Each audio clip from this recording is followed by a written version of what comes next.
Bonjour à tous. Alors on retrouve Sénèque au mois de décembre. Alors vu le temps qu'il fait aujourd'hui, on pourrait bien se croire au mois de décembre. Donc on le suit dans la lettre 18.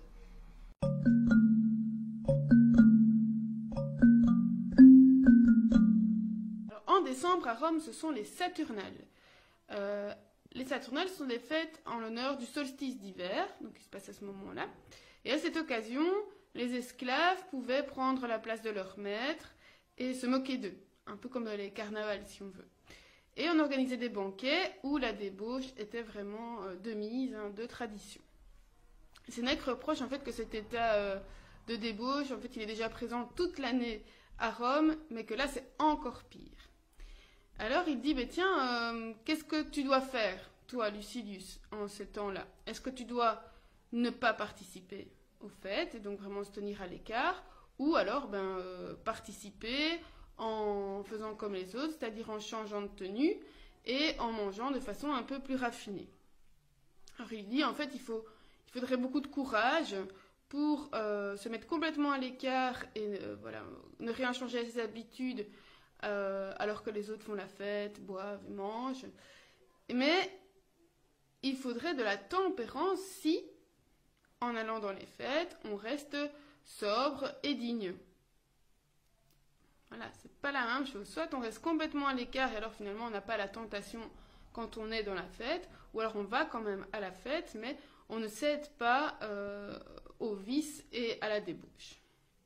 Alors, en d'autres temps, il lui conseille, donc en dehors des temps de fête, il lui conseille de prévoir dans son agenda des jours où il va manger de façon plus simple, beaucoup plus simple.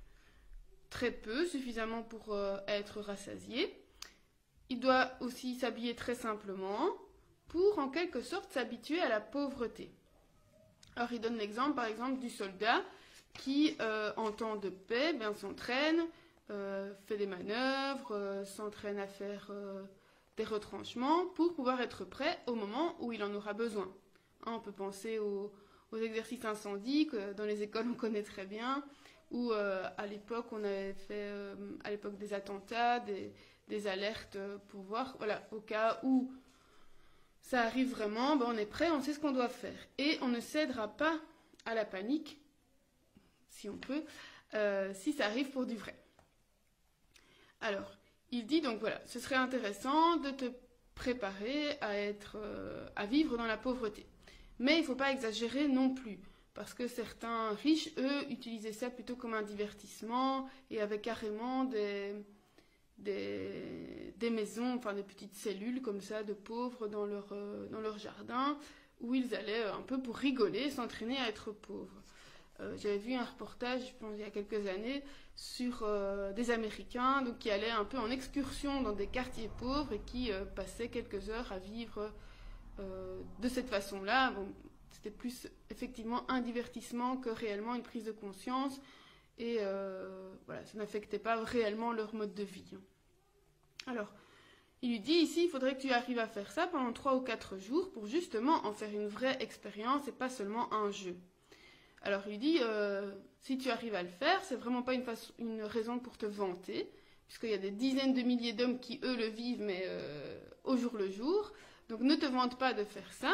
Par contre, tu pourras t'admirer si tu acceptes de vivre ce régime de vie, on va dire, pour toujours, parce que tu l'auras choisi. Donc tu le feras de façon volontaire.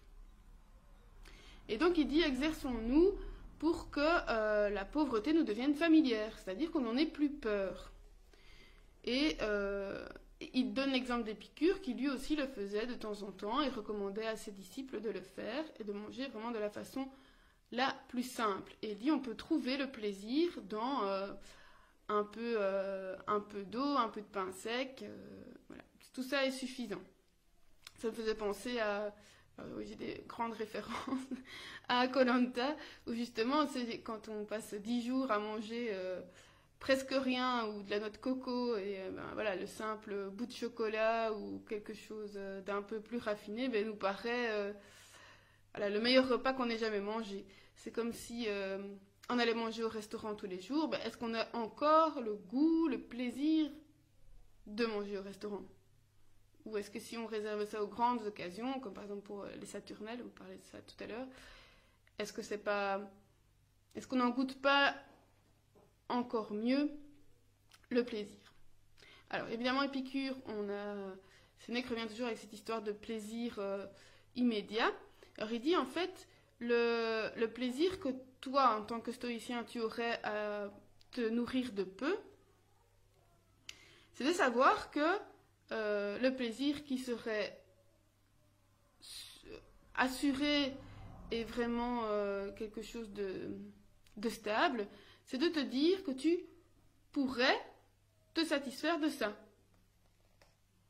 Et que donc, à partir de là, donc ce ne serait pas un plaisir d'essence, on va dire, vraiment un plaisir de l'âme, de te dire que tu peux vivre de ça, et qu'alors tu pourras échapper au revers de la fortune. Si jamais quelque chose se passe et que tu dois réellement vivre de cette façon-là, ce ne sera pas un souci pour toi, parce que tu y es préparé et que ça t'est familier. Alors, il dit qu'il faut vraiment avoir une fameuse grandeur d'âme pour pouvoir accepter, volontairement, le fait d'être moins bien nourri que même un condamné à mort. Parce qu'il dit que les condamnés à mort, eux, on a toujours le dernier repas là, le dernier repas du condamné à mort, ils mangent mieux que toi si tu te soumets à ces exercices-là. Donc il dit, je t'encourage à choisir les jours où tu vas faire cette expérience. Alors, il lui dit, je ne t'interdis pas la possession de richesses. Il serait mal placé pour le dire, puisqu'il est lui-même assez riche, Sénèque. Mais tu dois faire en sorte, donc Lucilius, tu dois faire en sorte de les posséder sans trembler, en pensant que tu pourras vivre heureux même si tu les perds. Donc c'est bien si tu les gardes aussi, hein, mais si tu les perds, tu ne seras pas malheureux. Et en les regardant comme si elles pouvaient disparaître d'un jour à l'autre. Et que voilà, ça n'atteindra pas, ça n'affectera pas le cours de sa vie.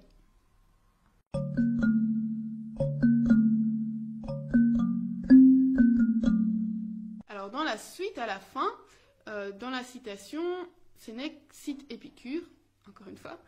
Donc c'est in modica ira gignit insaniam. Donc la colère immodérée engendre la folie. Alors, insania, c'est vraiment le fait de ne pas être sain. Alors, est-ce que c'est le fait d'être sain d'esprit ou de corps? Ça, je vais en reparler juste après. Pourquoi est-ce qu'il parle de la colère alors qu'il parle auparavant ou de la pauvreté et des Saturnales? Alors, peut-être qu'il a fait le lien avec, voilà, que pendant les temps de débauche, avec la boisson, tout ça, certains dépassent les limites et que donc ne gèrent plus cette colère.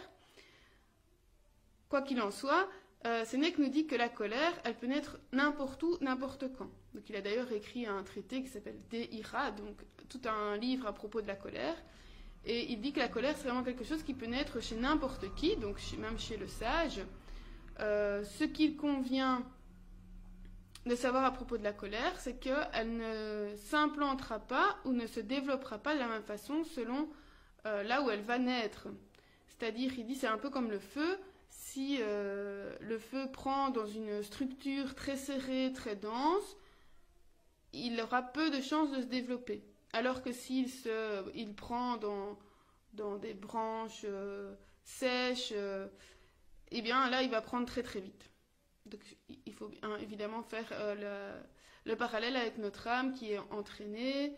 Et donc voilà, le but ce n'est pas que la colère ne naisse pas, ça c'est impossible, c'est une émotion qui apparaît et qui est tout à fait naturelle. Le tout est de l'accepter, de la gérer, pour qu'elle ne devienne pas justement complètement démesurée. Alors, évidemment, lui, il parle par rapport à l'âme, hein, on sait qu'il y a la prédominance de l'âme, et que donc la colère, si elle naît dans une âme malade, ben, elle aura grande chance de se développer de très grande façon, alors que si c'est une âme modérée, ce sera plus géré. Alors, à l'heure actuelle, on pense aussi au corps. Bien sûr, on sait que la colère, c'est une émotion qui provoque des déséquilibres au niveau corporel. Alors, au niveau hormonal, entre autres, avec l'apparition d'adrénaline, de cortisol. Et que quand le corps sécrète ces hormones-là, il lui faut beaucoup de temps après ces moments de colère, pour revenir à l'équilibre. Et parfois même, si on a cette colère rentrée, eh bien, ça peut provoquer des désordres physiques ou des ulcères ou autre chose. Ça dépend des gens où le mal va aller se placer, on va dire. Donc voilà, c'est intéressant quand on est en colère, ou alors comme par rapport à la pauvreté, de se préparer à l'avance quand on sait qu'il y a des situations par exemple qui nous mettent facilement en colère, ou quand on rencontre des personnes, de se dire voilà, qu'est-ce qui provoque cette colère, qu'est-ce que ça engendre chez moi, et qu'est-ce que je peux faire pour éviter ça. Alors on peut faire ça d'ici demain, avant la prochaine lettre, retrouver une situation où on a été en colère, et voir comment ça s'est passé, quelles étaient nos réactions, réactions verbales, les réactions corporelles, et avec le recul se dire est-ce qu'on a pu gérer ça, ou est-ce que ça nous a complètement dépassé. Donc parfois il arrive que la colère, c'est comme si on était pris par cette colère et on va dire des choses, on dit parfois que les mots dépassaient la pensée, et des choses qu'on regrette par la suite. Donc voilà, on peut réfléchir à ça. Si vous n'avez pas de moment de colère, c'est très très bien. Il ne faut pas en chercher absolument, si vous êtes zen. Alors, on se retrouve demain pour la lettre 19. D'ici là, portez-vous bien. Ou à l'été.